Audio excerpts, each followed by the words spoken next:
ॐ शन्नो मित्रः शं वरुणः शन्नो भवत्वर्यमा शन्न इन्द्रो बृहस्पतिः शन्नो विष्णुरुक्रमः नमो ब्रह्मणे नमस्ते वायो त्वमेव प्रत्यक्षं ब्रह्मासि त्वमेव प्रत्यक्षं ब्रह्म वदिष्यामि ऋतं वदिष्यामि सत्यं वदिष्यामि तन्मामवतु तद्वक्तारमवतु अवतु माम् अवतु वक्तारम्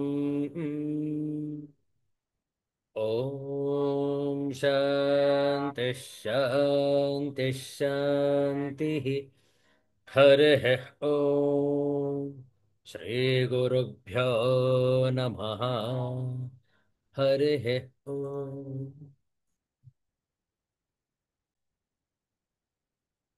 Universal prayer. Let's chant this together. O hidden life, vibrant in every atom. O hidden light, shining in every creature. O hidden love, embracing all in oneness. May each who feels himself as one with thee know he is also one with every other. Om Shanti Shanti Shanti. ಇಂದಿನಿಂದ ಶ್ರಾವಣ ಮಾಸ ಆರಂಭ. ನೆನ್ನೆ ದಿವಸ ಆಷಾಢ ಅಮಾವಾಸ್ಯೆ ಜ್ಯೋತಿರ್ಭೀಮೇಶ್ವರ ವ್ರತ ಆಚರಿಸಲಾಗಿತ್ತು. ಇಂದು ಶುಕ್ರವಾರ ಭೃಗುವಾಸರ ಶ್ರಾವಣ ಶುದ್ಧ ಪ್ರತಿಪತ್. ಇಂದಿನಿಂದ ಶ್ರಾವಣ ಮಾಸ ಆರಂಭ.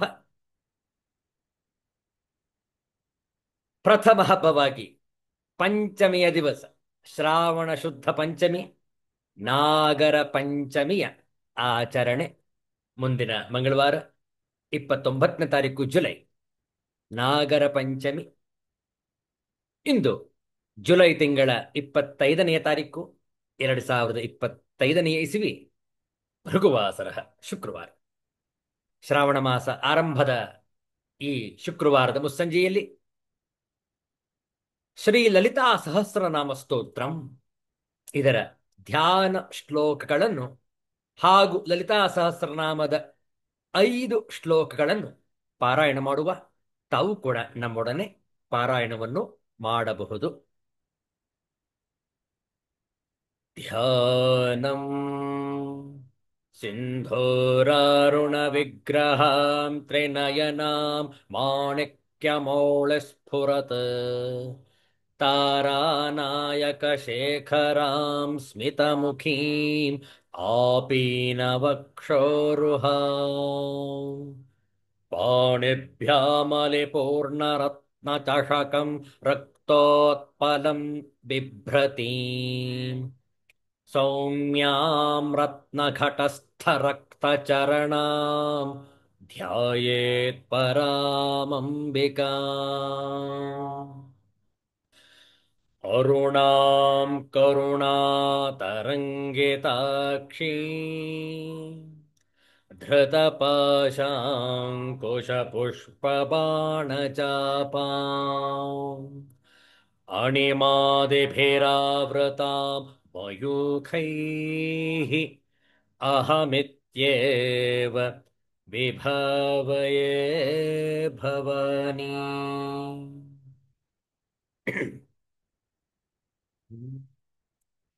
ध्यायेत् पद्मासनस्था विकसितवदना पद्मपत्रायताक्षी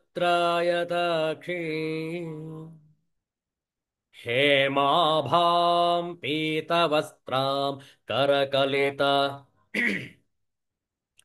हेमाभां पीतवस्त्रां करकलितलसद्धेमपद्मां वराङ्गी सर्वालङ्कारयुक्ता सततमभयदां भक्तनम्रां भवानी श्रीवेद्यां शान्तमूर्तिं सकलसुरनुतां सर्वसम्पत्प्रदात्री सकुङ्कुमविलेपनामलिकचुम्बिकस्तूरिका समन्दहसिते क्षणां सशरचापपाशाङ्कुशाम् अशेषजनमोहिनीमरुणमाल्यभूषाम्बरा जपाकुसुमभासुरा जपविधौ स्मरेदम्बिका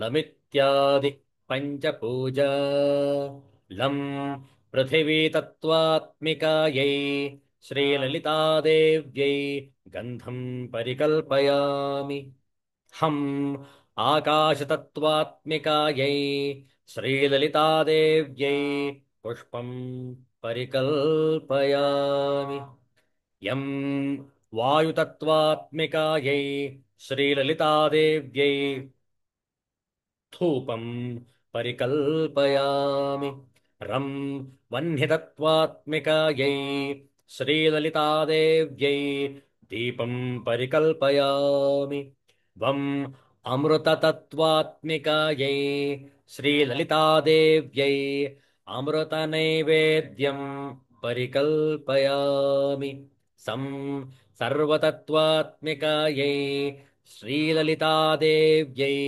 सर्वोपचारान् परिकल्पयामि अथ श्रीललिता सहस्रनामस्तोत्रम् श्रीमाता श्रीमहाराज्ञी श्रीमत्सिंहासनेश्वरी चिदग्निकुण्डसम्भूता देवकार्यसमुद्यता उद्यद्भानुसहस्राभा चतुर्बाहुसमन्विता रागस्वरूपपाषाढ्या क्रोधाकाराङ्कुशोज्ज्वला मनोरूपेक्षुकोदण्ड पञ्चतन्मात्रसायका निजारुणप्रभापोरमज्जत् ब्रह्माण्डमण्डला चम्पकाशोकपुन्नागसौगन्धिकलसत्कच कुरुविन्दमणिश्रेणीकनत्कोटीरमण्डित अष्टमी चन्द्रविभ्राजदलिकस्थलशोभिता मुखचन्द्रकळङ्काभमृगनाभिविशेषका ॐ शान्तिः शान्तिः शान्तिः हरिः ॐ श्रीगुरुभ्यो नमः हरिः ॐ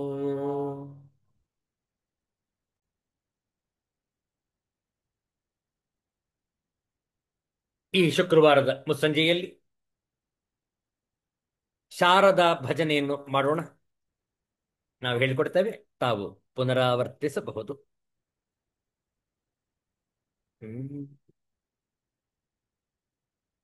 या देवी सर्वभूतेषु मातृरूपेण संस्थिता नमस्तस्यै नमस्तस्यै नमस्तस्यै नमो नमः.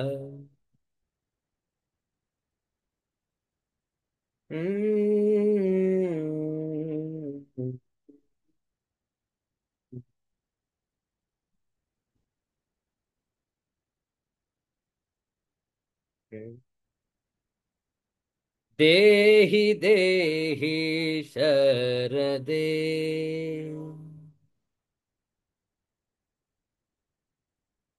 ज्ञानन्दे सर्वदे।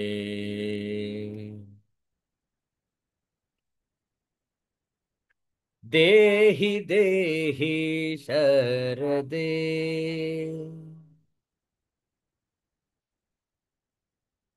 ज्ञानन्दे सर्वदे।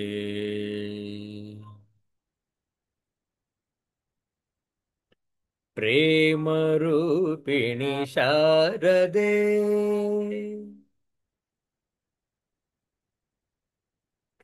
योगं देहि सर्वदे।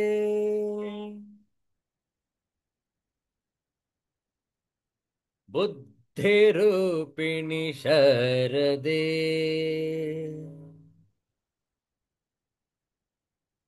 मोक्षं देहि सर्वदे।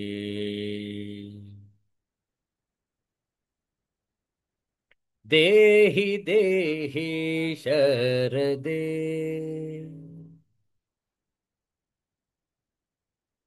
ज्ञानं देहि सर्वदे।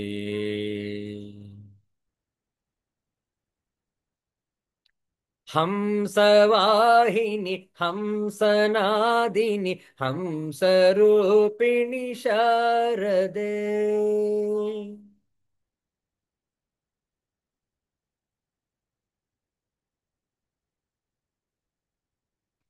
हंसवाहिनि हंसनादिनि हंसरूपिणि शारदे।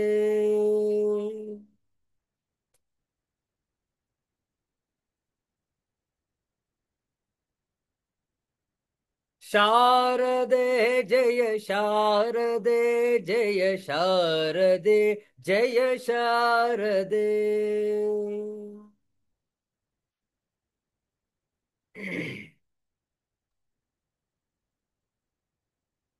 शारदे जय शारदे जय शारदे जय शारदे।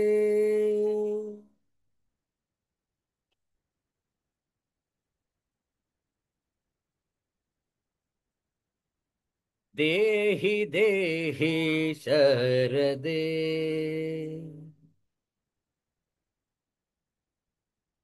ज्ञानं देहि सर्वदे।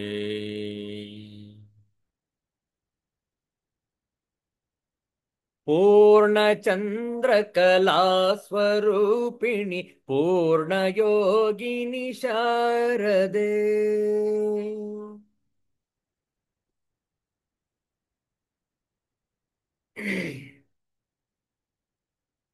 पूर्णचन्द्रकलास्वरूपिणि पूर्णयोगिनि शारदे।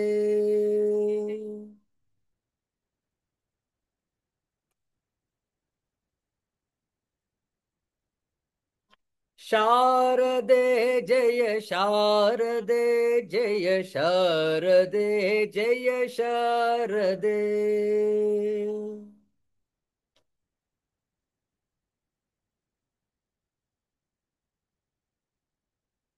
शारदे जय शारदे जय शारदे जय शारदे।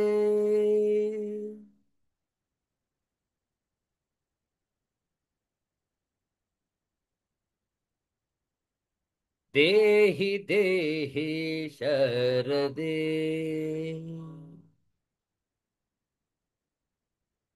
ज्ञानं देहि सर्वदे।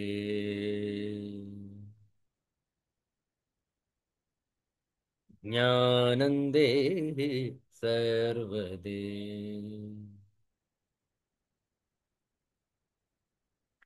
ज्ञानं देहि सर्वदे।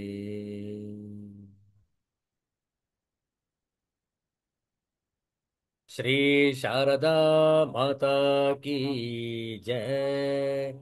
सिद्धांत अवधूत चिंतन श्री गुरुदेव दत्त। जय जय रघुवीर समर्थ।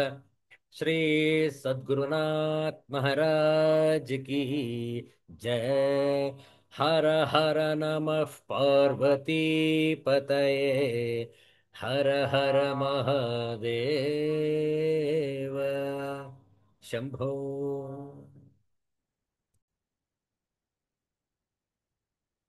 ಶ್ರಾವಣ ಮಾಸದ ಈ ಪ್ರಥಮ ದಿನ ಲಕ್ಷ್ಮೀ ನರಸಿಂಹನ ಜಪದೊಂದಿಗೆ ಆರಂಭ ಮಾಡೋಣ. 2 ನಿಮಿಷ ಲಕ್ಷ್ಮೀ ನರಸಿಂಹ ಸ್ತೋತ್ರದ ಜಪ. ನೇರವಾಗಿ ಕುಳಿತುಕೊಳ್ಳಿ. ಕಣ್ಣುಗಳು ಸಹಜವಾಗಿ ಮುಚ್ಚಿರಲಿ.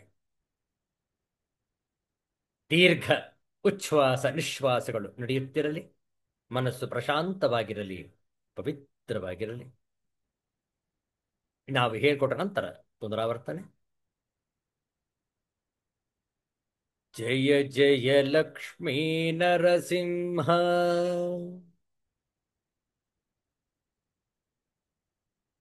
ವಜ್ರಸ್ತಂಭಜ ನರಸಿಂಹ,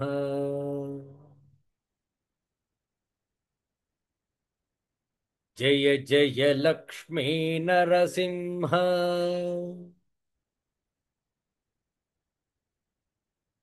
ವಜ್ರಸ್ತಂಭಜ ನರಸಿಂಹ,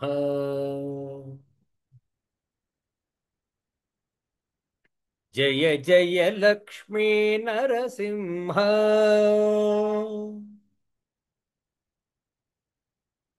ವಜ್ರಸ್ತಂಭಜ ನರಸಿಂಹ,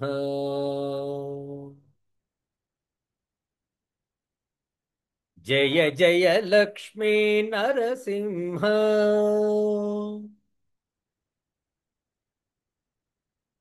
ವಜ್ರಸ್ತಂಭಜ ನರಸಿಂಹ,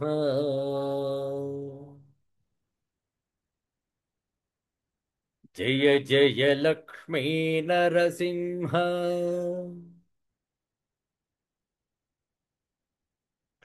ವಜ್ರಸ್ತಂಭಜ ನರಸಿಂಹ,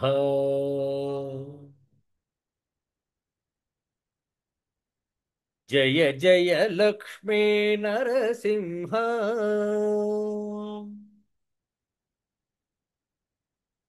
ವಜ್ರಸ್ತಂಭಜ ನರಸಿಂಹ,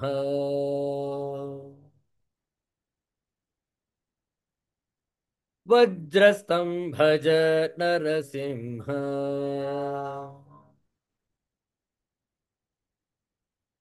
ವಜ್ರಸ್ತಂಭಜ ನರಸಿಂಹ.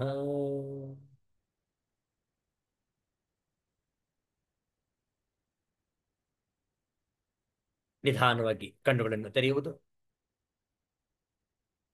ವಿವೇಕ ಚೂಡಾಮಣಿಯ ಅಧ್ಯಯನವನ್ನು ಮುಂದುವರಿಸೋಣ.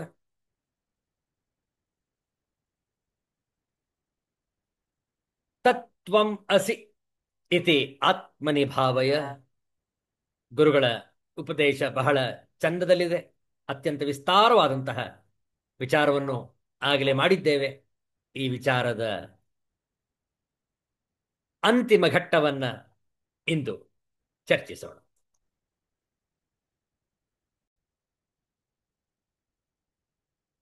ಪ್ರಾರಂಭದಲ್ಲಿ ವಿವೇಕ ಚೂಡಾಮಣಿಯ ಹಿಂದೆ ಮಾಡಿದಂತಹ ವಿಚಾರಗಳ ಮೆಲುಕು ಹಾಕುವ ದೃಷ್ಟಿಯಿಂದ ಕೆಲವು ಶ್ಲೋಕಗಳ ಪಾರಾಯಣ. ಪ್ರಾರಂಭದಲ್ಲಿ ಮಂಗಳಾಚರಣ ಶ್ಲೋಕ. ಪ್ರತಿಯೊಂದು ಶ್ಲೋಕವನ್ನು ಹೇಳಿಕೊಡ್ತೇವೆ, ತಾವು ಪುನರಾವರ್ತಿಸಬಹುದು.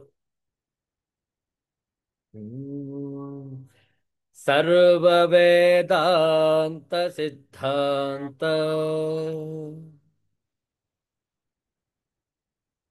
ಗೋಚರಂ ತಮಗೋಚರಂ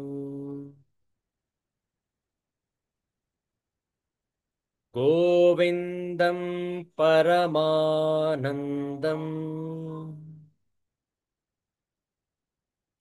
ಸದ್ಗುರುಂ ಪ್ರಣತೋಸ್ಮ್ಯಹಂ. ಶ್ರೀಗುರುಂ ಪ್ರಣತೋಸ್ಮ್ಯಹಂ.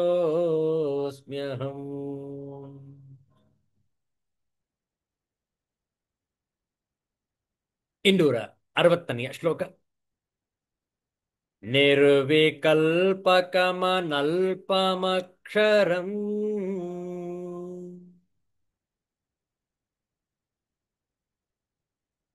ಯತ್ಕ್ಷರಾಕ್ಷರ ವಿಲಕ್ಷಣಂ क्षणं परम्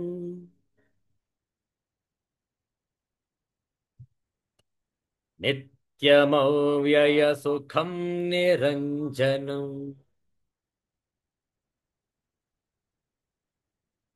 ब्रह्म तत्त्वमसि भावयात्मनि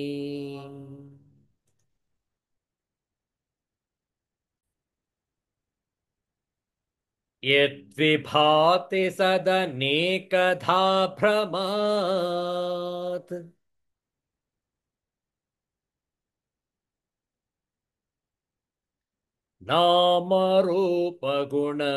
नामरूपगुणविक्रियात्मना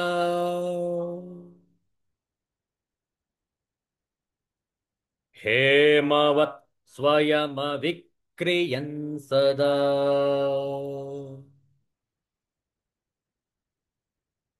ब्रह्म तत्त्वमसि भावयात्मनि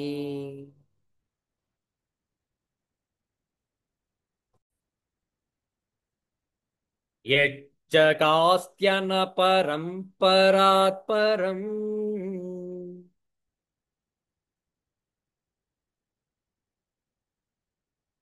प्रत्यगेकरसमात्मलक्षणम्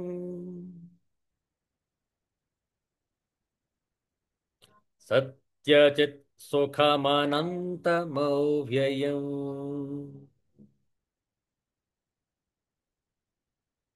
ब्रह्म तत्त्वमसि भावयात्मनि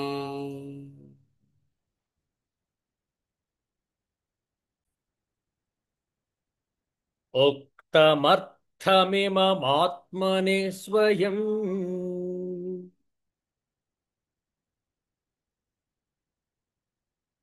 भावयेत् प्रथितयुक्तिभिर्धिया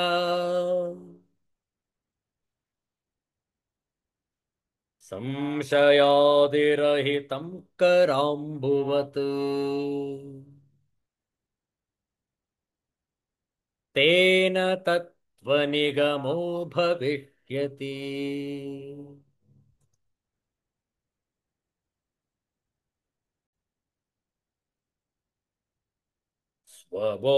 स्वबोधमात्रं परिशुद्धतत्त्वम्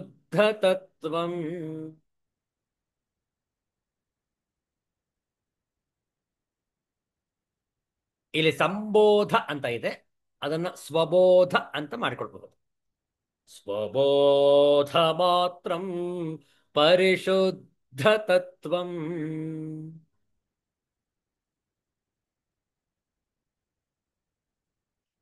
ವಿಜ್ಞಾಯ ಸಂಘೇ ನೃಪವಚ್ಚ ಸೈನ್ಯೇ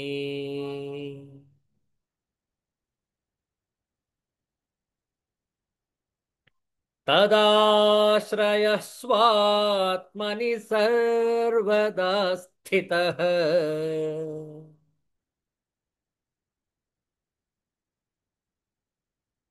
विलापय ब्रह्मणि विश्वजातम्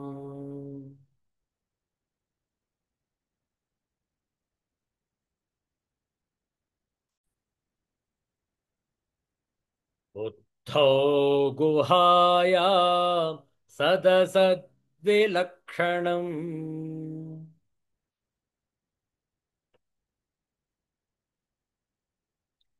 ब्रह्मास्ति सत्यं परमद्वितीयम्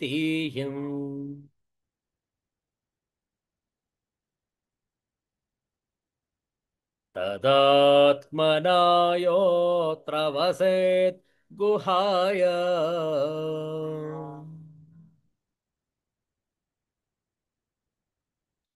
पुनर्न तस्यां गुहा प्रवेशः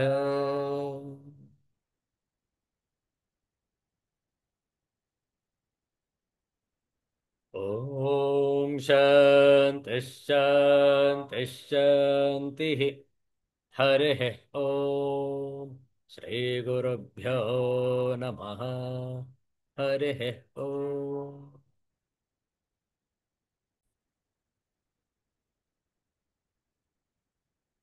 श्रीगुरुभ्यो नमः ವಿವೇಕ ಚೂಡಾಮಣಿಯ 265ನೆಯ ಶ್ಲೋಕವನ್ನು ನಾವು ವಿಚಾರ ಮಾಡ್ತಾ ಇದ್ದೇವೆ. ಇಲ್ಲಿ ಗುರುಗಳು ಅಪ್ಪಣೆ ಕೊಡಿಸ್ತಾ ಇದ್ದಾರೆ. ಬುದ್ಧಿ ಎಂಬ ಗುಹೆಯಲ್ಲಿ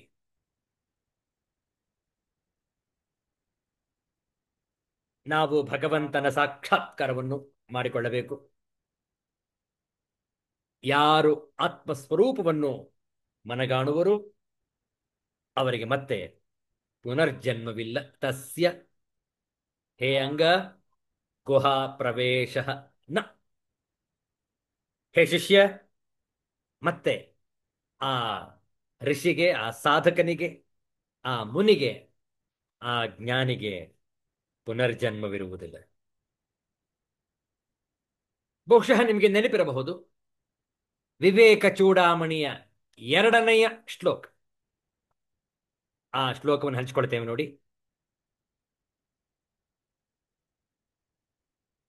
ಈ ಶ್ಲೋಕದಲ್ಲಿ ಆಚಾರ್ಯ ಶಂಕರರು ಆತ್ಮ ಅನಾತ್ಮ ವಿಚಾರದ ಬಗ್ಗೆ ತಿಳಿಸ್ಕೊಟ್ಟಿದ್ರು. ಈಗಾಗಲೇ ಅದನ್ನು ಸವಿಸ್ತಾರವಾಗಿ ಈ 264 ಶ್ಲೋಕಗಳಲ್ಲಿ ಚರ್ಚೆ ಮಾಡಿದ್ದೇವೆ. ಈಗ ಯಾವುದನ್ನು ಆತ್ಮ ಸ್ವರೂಪವೆಂದು ಹೇಳ್ತಾ ಇದ್ದೀವಿಯೋ ಆ ಆತ್ಮ ಸ್ವರೂಪದ ಲಕ್ಷಣಗಳನ್ನು ಈ ಶ್ಲೋಕದಿಂದ 265ನೆಯ ಶ್ಲೋಕದಿಂದ ಆರಂಭ ಮಾಡ್ತಾ ಇದ್ದಾರೆ ಆಚಾರ್ಯ ಶಂಕರರು. ನೋಡಿ, ಈ ವಿವೇಕ ಚೂಡಾಮಣಿಯ 2ನೆಯ ಶ್ಲೋಕ, ಇದರಲ್ಲಿ ಆಗಲೇ ವಿಚಾರವನ್ನು ಮಂಡಿಸಿದ್ರು ಆಚಾರ್ಯ ಶಂಕರರು. ಮತ್ತೊಮ್ಮೆ ಮೆಲುಕು ಹಾಕೋಣ. ಜಂತೂನಾಂ ನರಜನ್ಮ ದುರ್ಲಭಮತಃ ಪುಂಸ್ತ್ವಂ ತತೋ ವಿಪ್ರತ ತಸ್ಮಾದ್ವೈದಿಕ ಧರ್ಮ ಮಾರ್ಗಪರತಾ ವಿದ್ವತ್ವಮಸ್ಮಾತ್ ಪರಂ ಆತ್ಮಾನಾತ್ಮ ವಿವೇಚನಂ ಸ್ವನುಭವಃ ಬ್ರಹ್ಮಾತ್ಮನಾ ಸಂಸ್ಥಿತಿಃ ಮುಕ್ತಿರ್ನೋ ಶತಜನ್ಮ ಕೋಟಿ ಸುಕೃತೈಃ ಪುಣ್ಯೈರ್ವಿನಾ ಲಭ್ಯತೆ. ಈ ಶ್ಲೋಕದಲ್ಲಿ ಆಚಾರ್ಯ ಶಂಕರರು ಅಪ್ಪಣೆ ಕೊಡಿಸಿದ್ರು 3 ವಿಚಾರ. ಒಂದು, ಆತ್ಮಾನಾತ್ಮ ವಿವೇಚನಂ. ಹೌದಲ್ಲ? ಆತ್ಮಾನಾತ್ಮ ವಿವೇಚನ, ಆತ್ಮ ಮತ್ತು ಅನಾತ್ಮಗಳ ವ್ಯತ್ಯಾಸವೇನು, ಇದು ಒಂದು ವಿಚಾರವಾದರೆ, ಎರಡನೇದು ಸ್ವಾನುಭವ. ಆತ್ಮಾನಾತ್ಮ ವಿವೇಚನಂ ಸ್ವಾನುಭವ. ಸ್ವಾನುಭವ, ತಮಗೆ ತಾವೇ ಇದನ್ನು ಮನಗಾಣಬೇಕು. This is the subjective experience of the self within. ಸ್ವಾನುಭವ. ಮೂರನೇದು ಬ್ರಹ್ಮಾತ್ಮನ ಸಂಸ್ಥಿತಿ. 3 ವಿಚಾರಗಳಿದೆ. ಬ್ರಹ್ಮಾತ್ಮನ ಸಂಸ್ಥಿತಿ, ಬ್ರಹ್ಮಭಾವದಲ್ಲಿ ಬೇರೂರಿರಬೇಕು. ನೋಡಿ ಹೇಗಿದೆ, getting established in the oneness of the Brahman and Atman. ಬ್ರಹ್ಮಾತ್ಮೈಕ್ಯ ಬೋಧ.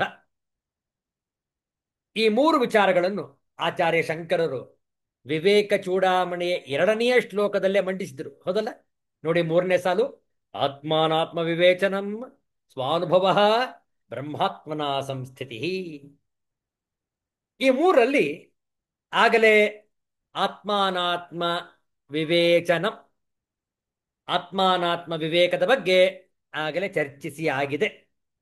ಈಗ ಈ ಶ್ಲೋಕದಿಂದ ಸ್ವಾನುಭವ, ಯಾವ ರೀತಿಯಲ್ಲಿ ನಾವು ಆ ಬ್ರಹ್ಮ ಭಾವನೆಯನ್ನು ಮೈಗೂಡಿಸಿಕೊಳ್ಳಬೇಕು, ಒಂದಾಗಿಸಿಕೊಳ್ಳಬೇಕು, ನಮ್ಮ ಅನುಭಾವದಲ್ಲಿ ಬರಬೇಕು, ಇದು ಹೇಗೆ ಅನ್ನುವಂತಹ ವಿಚಾರವನ್ನು ಈ ಶ್ಲೋಕದಿಂದ ಆರಂಭ ಮಾಡ್ತಾ ಇದ್ದಾರೆ ಆಚಾರ್ಯ ಶಂಕರ್.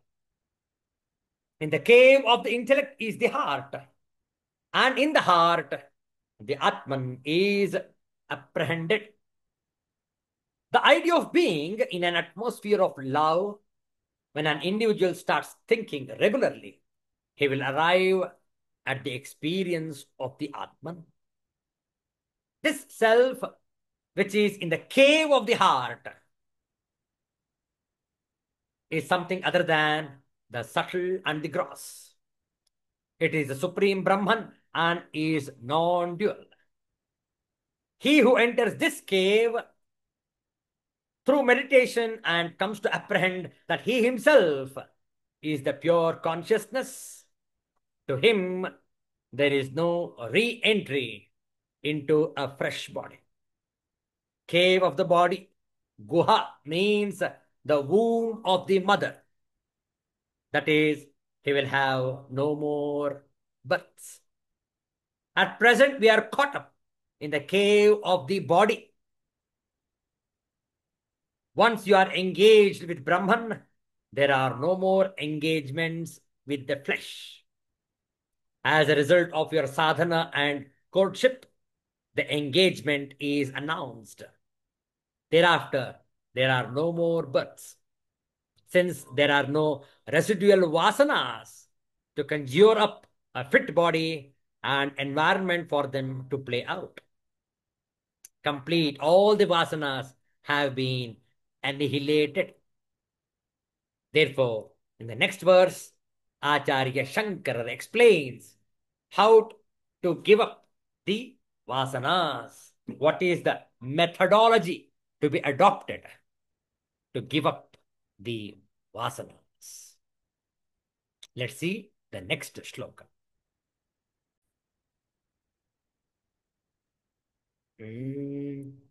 ज्ञाते वस्तुन्यपि बलवती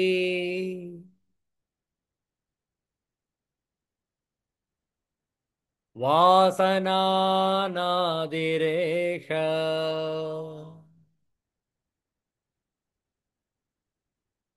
कर्ता भोक्ताप्यहमिति दृढा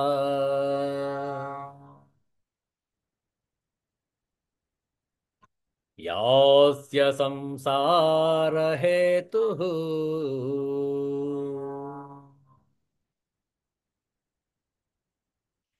प्रत्यग्दृष्ट्यात्मनि निवसता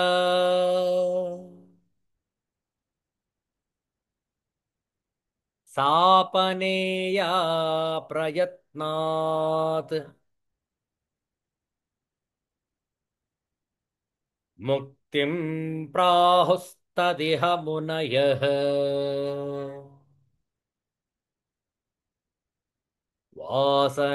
वासनातानवं यत्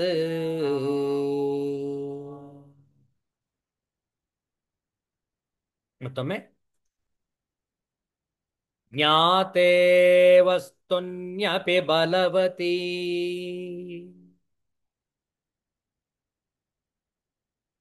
वासनानादिरेष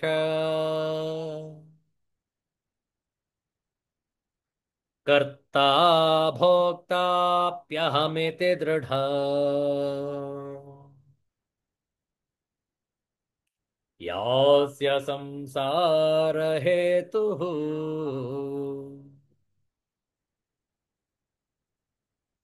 प्रत्यग्दृष्ट्यात्मनि निवसता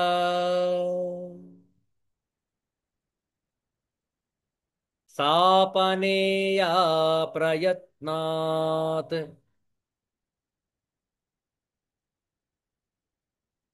सापनेया प्रयत्नान् मुक्तिं प्राहुस्तदिह मुनयः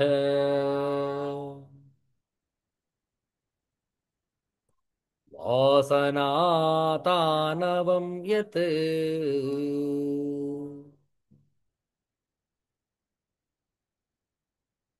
आत्मवस्तु का ज्ञान हो जाने पर भी जो मैं करता और भोगता हूं इस रूप से दृढ़ होकर जन्म मरण रूप संसार का कारण होती है, उस प्रबल अनादि वासना को प्रत्यक आंतरिक दृष्टि से आत्मस्वरूप में स्थित होकर प्रयत्न पूर्वक दूर करना चाहिए।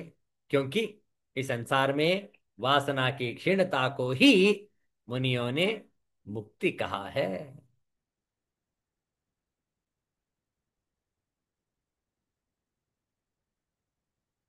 Even after the truth has been realized, there remains that strong, beginningless, obstinate impression that one is the agent and experiencer, karta, bhokta, which is the cause of one's transmigration.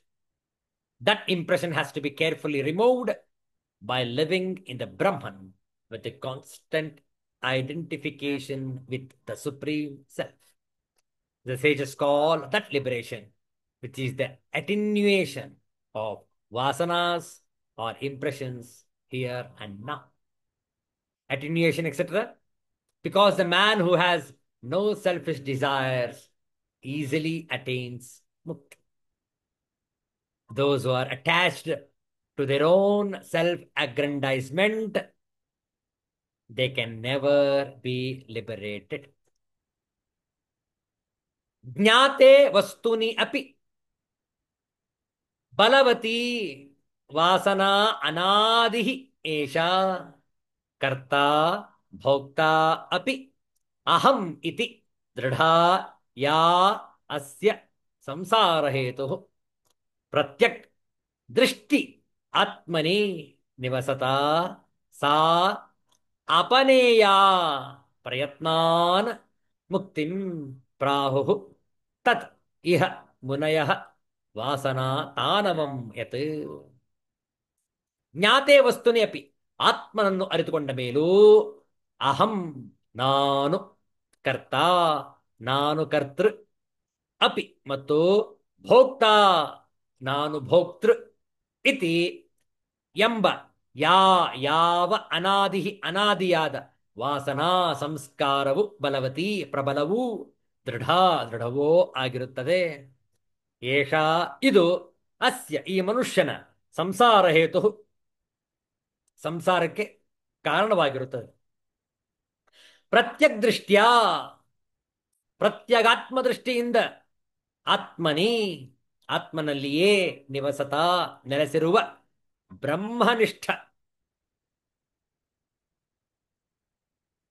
ನಿವಸತ ನೆಲೆಸಿರುವ ಬ್ರಹ್ಮನಿಷ್ಠನಿಂದ ಸಾ ಆ ಸಂಸ್ಕಾರವು ಪ್ರಯತ್ನದಿಂದ ಅಪನೇಯ ಪರಿಹರಿಸಿಕೊಳ್ಳತಕ್ಕದ್ದು ಯತ್ ಯಾವುದು ವಾಸನಾತಾನವಂ ಸಂಸ್ಕಾರದ ಕೃಷತೆಯೋ ತತ್ ಅದನ್ನೇ ಮುನಯ ಮುನಿಗಳು ಇಹ ಇಲ್ಲಿ ಮುಕ್ತಿ ಎಂದು ಪ್ರಾಹು ಹೇಳುತ್ತಾರೆ ಅತ್ಯಂತ ಸುದೀರ್ಘವಾಗಿದೆ ಈ ಚರ್ಚೆ ಮುಂದಿನ ಶುಕ್ರವಾರ ಮುಂದುವರಿಸೋಣ ಈ ತಾತ್ಪರ್ಯದ ನಂತರ ಆತ್ಮನನ್ನು ಅರಿತುಕೊಂಡ ಮೇಲೂ ನಾನು ಕರ್ತೃ ಮತ್ತು ಭೋಕ್ತೃ ಎಂಬ ಈ ಅನಾದಿ ಸಂಸ್ಕಾರವು ಪ್ರಬಲವು ದೃಢವೂ ಆಗಿರುತ್ತದೆ ಇದೇ ಈ ಮನುಷ್ಯನ ಸಂಸ್ಕಾರಕ್ಕೆ ಕಾರಣವಾಗಿರುತ್ತದೆ ಪ್ರತ್ಯಗಾತ್ಮನೇ ತಾನು ಎಂಬ ದೃಷ್ಟಿಯಿಂದ ಆತ್ಮನಲ್ಲಿಯೇ ನೆಲೆಸಿರುವ ಬ್ರಹ್ಮನಿಷ್ಠನು ಆ ಸಂಸ್ಕಾರವನ್ನು ಪ್ರಯತ್ನಪೂರ್ವಕವಾಗಿ ಪರಿಹರಿಸಿಕೊಳ್ಳಬೇಕು ಇಂಥ ಸಂಸ್ಕಾರದ ಕ್ಷಯವನ್ನೇ ಮುನಿಗಳು ಇಲ್ಲಿ ಮುಕ್ತಿ ಎಂದು ಹೇಳುತ್ತಾರೆ ಅತ್ಯಂತ ಗಹನವಾದ ವಿಷಯವನ್ನು ಪ್ರಸ್ತುತಪಡಿಸಿದ್ದಾರೆ ಗುರುಗಳು ಶ್ರೀ ಸದ್ಗುರುಗಳ ಈ ವಚನವನ್ನು ನಾವು ಅನುಭವಿಸಬೇಕಾದರೆ ಈ ಶ್ಲೋಕವನ್ನು ಅತ್ಯಂತ ಗಂಭೀರವಾಗಿ ಆಳವಾಗಿ ಚರ್ಚಿಸಬೇಕು ಮುಂದಿನ ವಾರ ಈ ಶ್ಲೋಕದ ಆಂತರ್ಯವನ್ನು ಇನ್ನು ಹೆಚ್ಚಿನ ಸುದೀರ್ಘ ಮಟ್ಟದಲ್ಲಿ ವಿಚಾರ ಮಾಡುವ